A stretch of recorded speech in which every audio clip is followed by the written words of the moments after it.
And when it's right here, clearly that's not a projectile problem, right? Because the motion is by this motor. But once it leaves and the motor turns off, the only thing influencing it is its weight. Do not be bamboozled by the fact, I mean, you're not Aristotelians 2,500 years ago. Just because something moves forward does not mean that something has to be pushing it forward, okay? So there's nothing pushing this thing or acting on it except its own weight. And so this problem is absolutely identical to this problem.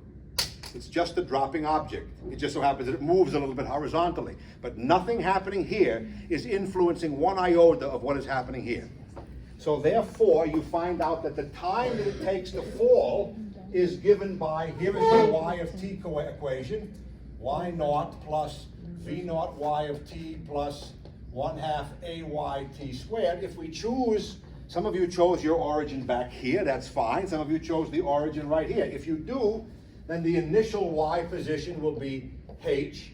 The initial v speed is 0. There's no initial motion up or down in this way. It's just coming horizontally off the cliff. So this term vanishes and we get minus 1/2 gt squared. So here is the vertical where as a function of when. But there's one time we're after in particular. Let's call it t twiddle, when it hits the ground. So y of t twiddle is 0.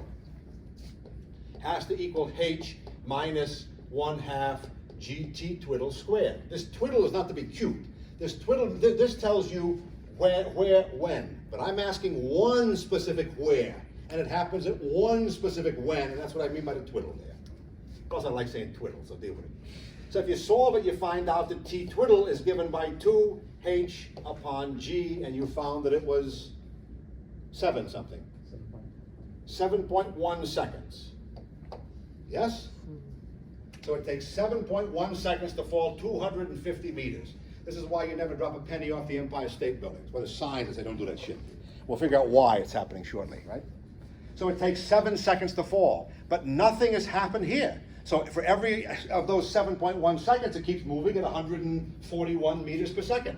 So therefore, in the horizontal direction, the x of t equation is given by the initial position, which will be here or there, whichever you use. Let's choose this one for ourselves. So it's 0 plus v naught t plus 1/2 ax t squared, but the ax is 0. There's nothing is changing horizontally. And so therefore you just wind up with what Mrs. Himmelgruber told you, distance equals rate times time. And so therefore the distance that it travels, x of t twiddle, which is the distance, is 141 meters per second multiplied by 7.1 seconds for a grand total of about 1,000 meters, right? What'd you get, you? 1,010. Yeah, that's what you got? Okay. Questions? It's hard to think about that nothing happening here is influencing here or vice versa. It's just a particle under free fall, falling to the ground. It just so happens that it moves a little bit. Any questions? Who couldn't get to here at least? Everyone was able to figure out this tidbit? Yes? Yes? You figured it out? Yeah, who did or who wasn't? You were able to figure it out? Oh, I wasn't. Anybody wasn't confused at this step?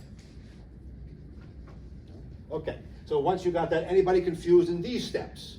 Maybe here was sort of the tricky one. And maybe it's that conceptual part to realize that whatever happens here is not influencing what happens here. Remember I showed you the balls. The one ball that knocked off and the one ball that dropped straight down.